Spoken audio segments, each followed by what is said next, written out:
Ketika ditemui usai gelar buka bersama dengan kader, anggota DPRD Partai Hanura se-Sumsel, pengurus DPC 17 Kabupaten Kota, Mularis Jahri selaku Ketua DPD Hanura Sumsel menjelaskan, sebanyak 3 DPC Partai Hanura di Sumsel telah menggelar muscap dan terpilih pemimpinnya.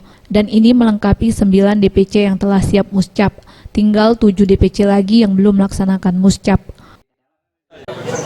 Sekarang ini masih melaksanakan muscap yang insya Allah ya sesegera akan selesai paling lambat di bulan Agustus nanti.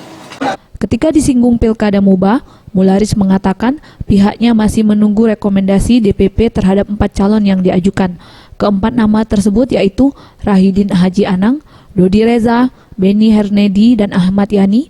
Saat ini masih diusulkan ke Jakarta untuk mengikuti tahapan verifikasi oleh DPP.